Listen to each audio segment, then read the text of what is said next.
is a little bit of Never Give Up from today's guest. We have a very special OG Suicide with us, and this, my friend, is rapping with Lieberman, real news and rappers' points of view, and it's good to see you all. We are so glad to have you with us today, and as I mentioned, we have a very special guest that we're going to bring on right now. In fact, because we don't want to make you wait anymore, OG Suicide is here. How you doing? One West, what's good, family? Appreciate the invite. Hey, it's good to see you as always. I want to start with your story because it's so interesting to me. You were slinging dope by age 16. What was life like on the streets for you? Pretty much, looking over your shoulder constantly, living amongst the gang life, with neighborhoods beefing with each other from shootouts. And, it's kind of hard to sell drugs when at the same time you're gang banging. So you're overwatching your back from your enemy coming to, try to take you out, and also up against watching your back from the police coming to get you for selling drugs. Let me ask you this, what made you want to kill yourself, want to end your life? They say it never get that bad. My life starts off with me being abandoned when I was 18 months. I was found in an apartment, and from there I was placed in a foster home where, pretty much I grew up. And the house I grew up in, pretty much I kind of did whatever I wanted to do. And it got so bad with me just being in the streets from a young age to where I start bringing drama to the house, police coming to the house looking for me.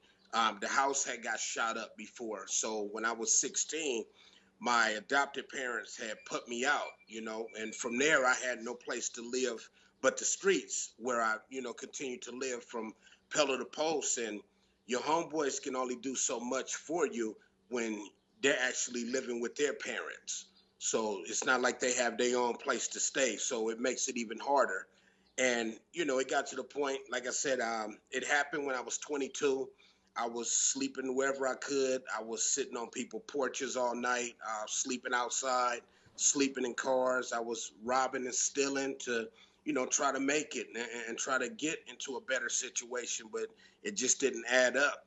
So December the 31st, 1991, I actually took a gun and, I put it to the side of my head and I shot myself in the head. Why do you think you weren't killed that day? God had a mission for me. I'm here for a reason.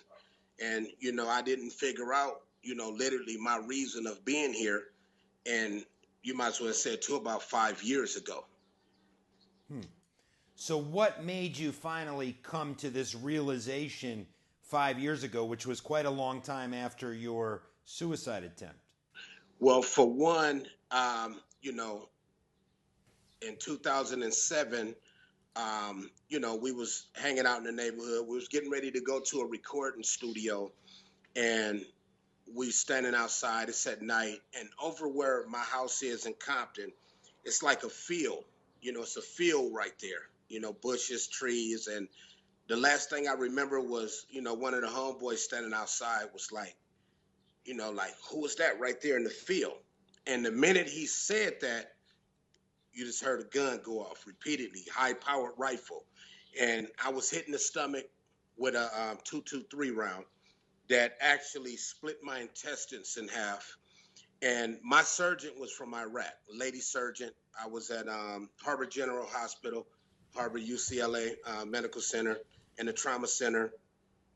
They was able to cut off the bad part of my intestines and was able to, restitch it back together to where I, thank God I didn't end up having to wear a bag after this incident. And the bullet is still in my back. In '08, I was at young guy I've been knowing since he was young. It was in Compton as well. Been knowing him since he was a kid. He was having a birthday party. He's older now. He should be like about 30 at that time. He was turning like 29, 30. So I stopped by and, I slanted my Hummer across the driveway, got out, was hanging out, chilling, hanging out with him, mingling. I was on my phone and I was standing in like in front of my truck where I'm closer to the street on the block right there. And, almost same scenario. You hear somebody say, watch that car. And when I look up, you see the front window and the back window coming down and two guys coming out with guns. And, when I spin off to brake, because, I was only hitting the leg, but it's a good thing my truck was slanted across the driveway. It would have been a massacre because there was a lot of people in the garage just, chilling, hanging out in the garage. So if my truck hadn't have been there, it'd have been a lot of injured people that day, a lot of deaths. So I was only hitting the leg, and like I said, it was kids out there as well. But I'd rather take a bullet than see a kid take a bullet any day. So when you were younger, you were running with guys like, Snoop Dogg, RBX, Corrupt, right? Or you knew them on the streets? I wasn't running with them. I'm from Compton. They from Long Beach. Corrupt is from LA. But I've known Snoop before the rap music. I've known RBX personally, Warren G before music. I was in North Long Beach, and I used to hustle on the north side of Long Beach on a street called Linden. So I've known those cats from way back then. But where I grew up at, like I said, they grew up in Long Beach. I grew up in Compton. So I was with cats from my neighborhood. I hung around a lot of my OGs as I was coming up. Did the music save you? Yeah. When I got out the hospital, after my suicide attempt, when I got out the hospital, I still was living pillar to post, no place to stay, trying to figure it out. And a buddy of mine that stayed in Compton named Liamis, he was a producer. He did beats. So I used to go by, a friend of mine grew up with since junior high. They had a studio at a buddy of mine named Kurt at his house. And, I used to go by there and just hang out with him a little bit. Still had, big bandage around my head from the injury. And, they started playing beats and, I used to listen to them. And then I started kind of, putting music together. Thoughts started coming to my mind that sounded good on the beat. So I started writing. And when I started writing about my life, like self-experience, stuff that I really went through, how I was still living. Because my first album was titled Final Exit, Living on the Edge. And how I came up with the book Final Exit was, it was a book that I found in Barnes & Noble's titled Final Exit. In this book, I can't remember the author name, and I feel bad because I should remember the name, but it's good. I remember the name of the book, which is Final Exit. And Final Exit is a book about terminal illness, people that's pretty much dying slow from a terminal illness. And I felt like the lifestyle I was living and what I had been through in life had took control of me. Would you say that the music saved you? I could say it not just necessarily saved me, but it did show me something else that I can do in life to express myself instead of harming myself. So and when I was after I got out the hospital, I was seeing psychiatrists. They pretty much said it had been diagnosed since I was in the 3rd grade. I was born with a disorder, so it was crazy. But a buddy of mine named Liamis, who used to do beats, him and a buddy of mine named Kurt, they had a studio in the garage. So I used to go by there and, they'd be playing beats, and I used to just be freestyling a little bit, messing around. And then the stuff I started saying started sounding good to me because we started recording it. And back then, man, we only had like a 4-track. It was before the 24s and 32s and all the major tracks. We had a 4-track. So it would be your track, vocal, and ad-lib and something else. So the music started sounding good to where I eventually, really sat down and started writing about my life, things that I was going through, expressing how I feel in my music. let me ask you this. How did you turn it all around? You've started a clothing line, One West. You do suicide prevention, talking to, kids around the world. How did that come about? Like I say, pretty much, 5 years ago is when I realized it. And in '09, I wanted to start a brand, which was my One West clothing line. One West, meaning One West, one coast, one entity, to unite everybody from all walks of life, no matter what race you are, what genre of music, just the whole world. Because the O represents the globe, and the one in the O represents unite. And me and my god brother Epidemic, we start pushing it, and I would start getting contacts from people. Dude, my music. I've been having music overseas since like '94. My first album that I did put out, pretty much when I first started writing my music and putting my music out. People was feeling my music all over the world, different countries. So when they seen the clothing line, they start ordering it. They really fell in love with it because they knew who the person was behind it. And then one day, me and Epidemic was sitting and talking, and we was talking about doing a magazine. And originally, the title we came up with was Get Familiar, pretty much get familiar with the people in this magazine. And he came with a good idea, which was true because One West had already had the clothing line. I had put out a One West compilation. I have One West management. So it was a lot of different entities under one umbrella. So we decided to go with One West magazine. And once we put out the One West magazine, it pretty much exploded. And people, gravitated to it because it's a lot of magazines out there, but one thing I could say about One West magazine, we support the mainstream. That's mandatory. We get the mainstream artists. They participate and help out with One West, but we also help the indie artists that's trying to get out there and get people to hear their music and see who they are as an artist. So One West it's crazy how One West really helped me shift my life into becoming more of a businessman, and not just focused on negative, taking what I went through in life and took a negative and made it a positive, and start going to schools and speaking at schools about what I went through to show other young people and just people in life.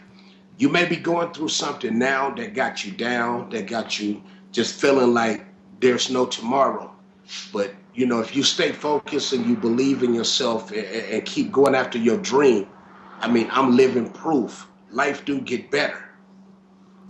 Absolutely. All right, we have a couple minutes to talk about some news headlines. We here at the show call it the one-on-one wrap. And for that, we're going to go right back to you. I got a lot to talk to you about, but we only have a couple minutes. Let's start with this. Texans could soon be allowed to openly carry handguns. It's a change that gun rights activists have been seeking for years. Are you in favor of that kind of law? The more guns, the more deaths. If you don't have to go get your gun and you got it on you, then you got a better chance of not shooting somebody if you got to go get your gun to think about it. Unlike having it right there and you tipsy or you under the influence, you're going to let off. No, I don't support that. All right, front page of the New York Times. It's a headline. 1.5 million missing black men. An analysis that they did shows that for every 100 black women not in jail, there are only 83 black men. Quote, the remaining men, 1.5 million of them, are in a sense missing. They've either died early or are in jail. What is the solution here? One West pretty much is the solution because it's about bringing people together to eliminate, the disagreements that go on in life. If you're not uniting people, then you're keeping it segregated and separated. So nothing will never come together as one if people don't follow suit and come together. A little bit of politics. Would Hillary Clinton make a good president? All we can do is, put her in that position and see how she do. Should marijuana be legal in all 50 states? Yeah, with a control to it, yeah, it should be. Once upon a time, cocaine was legal. Yeah, that's right. Until they start rocking it up. All right, and this is a piece from EveryJoe.com. It's a piece entitled, "Why You Aren't Supposed to Understand the Tax Code." It says, quote, "Another tax day has come and gone. This time around, I noticed a number of stories pointing to a recent survey showing that most of the public doesn't know much about tax returns and personal finance. That's no big surprise given the outrageous complexity of the tax code, more than 200 pages just to provide the instructions for an individual tax return. Should the tax code be reformed?" Yeah, it should be reformed, and it should be in the people's favor. We do pay our taxes. I mean, I feel it's time now for everybody to get tax breaks. Can we get it to where it's fair? Can they cut it down? Well, we got to pay a higher tax, which makes it harder on people to live.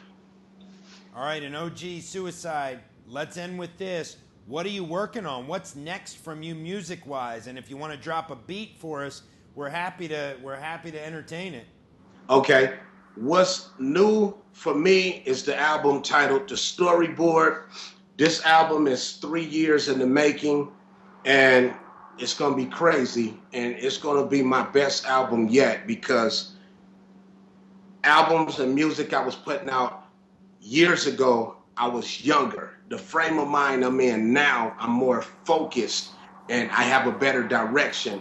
And one of the songs I got is called On My Grind. And some of the lyrics be like, started way back in the ghetto streets, just a little homie that was packing heat, had no job, but he had to eat. Took from the rich and he fed his peeps. One false move, he'll leave you sleep. Tried to grab for him, now you're off your feet. Heart stop beating, then you meet the reap. You know the next thing for your under sheets. I tell it how it is every time I speak. Like a door with a hole, you can take a peek. I'm the number one that you're trying to be. The only suicide homie from the CPT. From the west of Japan, they know the name. CG in the air for the Sidle gang. Anybody bring the noise, man, I bring the pain. Through the umbrella, yeah, you can feel the rain. Been in the game for a long damn time. People think I fell off, lost their mind. Every day, you see me on the grind. The owner of the team, this goddamn time for the dumb ones. Now I'm in the driver's seat. Mr. Mental Case, homie, run the streets. Infrared beam when I point the heat. Pedal to the metal when I mash a beat. OG Suicide, The Storyboard.